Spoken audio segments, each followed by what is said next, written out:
Okay, so I went for my first chemotherapy the other day. It was not bad. I mean, nothing exciting happened. It's not what you see on TV and in the movies. Whenever I've seen it, pictured, the person goes in and there's like a circle of chairs and everybody talks and they hatch plans to do whatever they're going to do because they all have to get together as a group because it's a movie or TV. But where I went, all the chairs are facing the walls, and there's TV hooked up if you want to use it. I opted not to. I took a book with me. I'm reading Joy, and I got over halfway through it, as you can see. Um, so that's how long I was there. There were a lot of interruptions, a lot of noise, people coming and going, the machines beeping. I think next time I'll take a pair of headphones, and even if I don't turn on music, I'll at least have the headphones on to block out ambient noise. They gave me some medicine to anti-nausea medication before I started first they started an IV. They gave me the anti-nausea medication, which is just pills. And then they came in with the first chemotherapy drug. They started the drip slowly, and then they sped it up after since I wasn't having any allergic reactions. And that one took almost an hour and a half. And then they did the second drug, which was another half hour. Then there's time in between. It probably took a good half hour, 45 minutes before I was actually hooked into the first chemotherapy drug, and then another half hour in between the two drugs. So there's a lot of downtime. I would say definitely take something to keep yourself busy, a book, knitting, whatever you do, have something. I I suppose you could just watch TV. I usually can't find anything on during the day that I like to watch. So,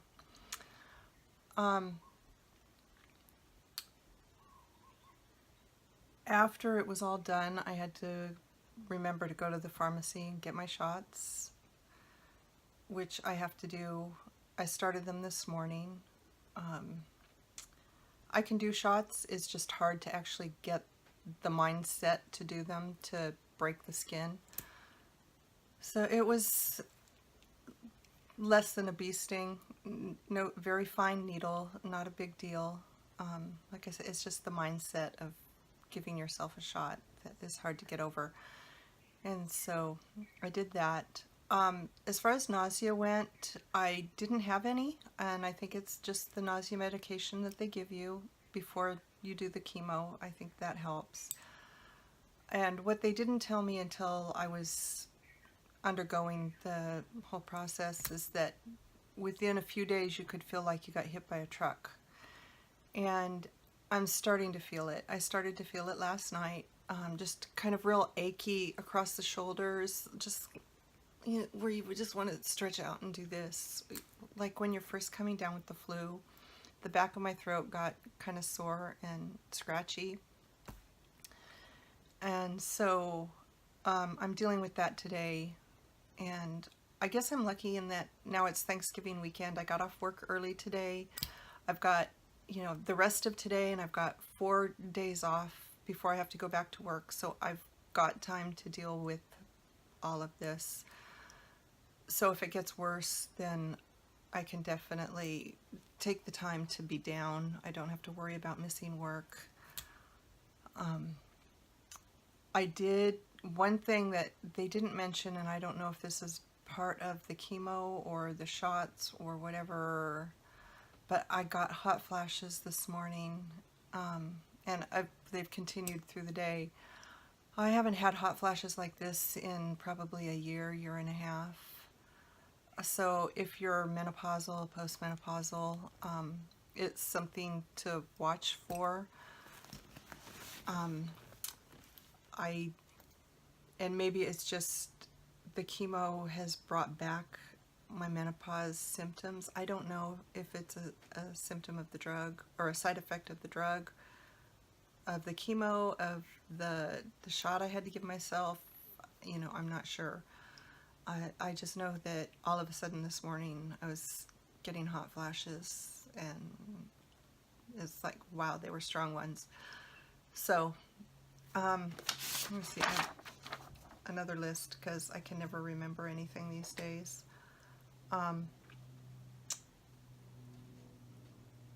Yeah, the sore, achy feeling, that is like, gosh, I mean, you know how miserable you feel when you get the flu or, you know, a bad cold. And so you're not, well, I'm not really sick, I just feel miserable. So I'm hoping it doesn't get worse. That I had to go out and pick up Tylenol this morning because I don't have any here. I'm not a pill taker for the most part. So I stopped at the drugstore on the way to work this morning and picked some up. And I'll just kind of pop those for a day, I guess. You know, and I haven't really eaten today. I did breakfast. I did my protein shake for breakfast, and I did a protein bar mid-morning, and I'm just not hungry. You know, here it is. It's after 1 o'clock now, and normally by 11:30 I can feel the hunger coming on, and I know I have to eat, and it's just not there. So I can understand how nutrition and weight loss is such an issue for chemotherapy patients, because if you just don't feel like eating and your stomach feels full already, then it's going to be a problem over a long period of time, you know. So my tongue also feels really numb. It almost feels like a cat tongue or something. I don't know how to explain it. It's, you know, when you're a kid and you like lick plants and stuff. We've all done it. I know we have. And some of the leaves would leave your tongue feeling kind of numb. That's what it feels like. And it's kind of weird. And I keep rubbing it on my teeth, thinking I can scrape off whatever it is, and it's not working. I also feel dehydrated, so I've got my water over here.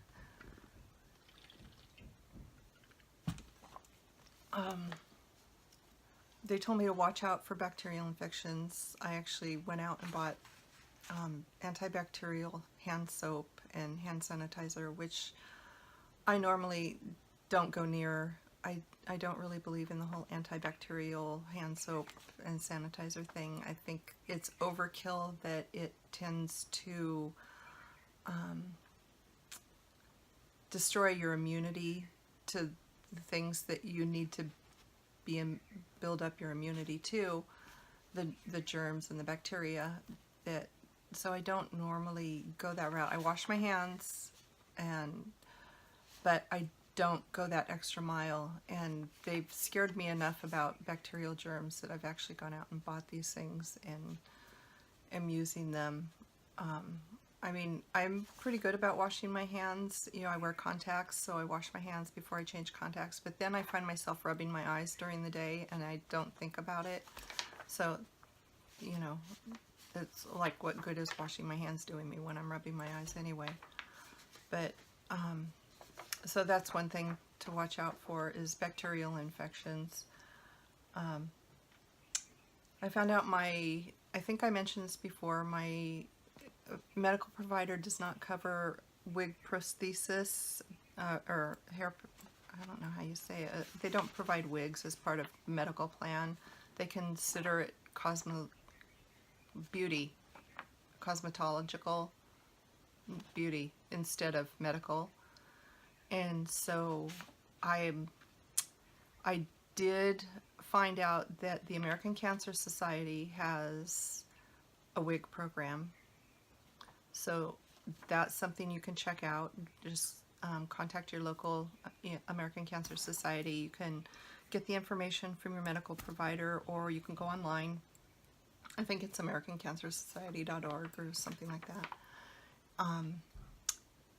And there's also, here in Honolulu, there's a local salon where the owner does a free haircut. He shaves your head and then fits you with a wig at cost. So you're only putting out like $30, $40, maybe $50 if you go to a higher end wig for a wig. And you know, he'll shave your head down for free and then fit you with the wig. And so, you know, instead of paying $200 for a wig, you're only paying, you know, like $50 maybe. One of the things during my chemo, they had the, I don't know what her title was, and I don't have her card in front of me, but she's like the liaison for social services, I guess. She came by and she brought me this big giant thing full of paperwork from American Cancer Society, and I really wish they had gotten this to me sooner. It really would have helped to have early on, not after I've made the decision for chemo, after I've, you know, I'm undergoing my first chemo. One of the issues I had was that I don't have family on the island here. I don't have people that are really close to me that I can ask to get up at 4 o'clock in the morning and drive me to a hospital and then come back in afternoon traffic and drive me home. That's a lot to ask of somebody, I think. And especially when somebody might be, you know, if they've come out of surgery and they might be throwing up in your car, you don't know what you're going to be like after surgery. So I actually postponed my first lumpectomy that was scheduled because I couldn't get a ride. And when I explained this to the people at my medical center, Kaiser, all I was told was, sorry, you just have to find a ride. You know, there was no help whatsoever.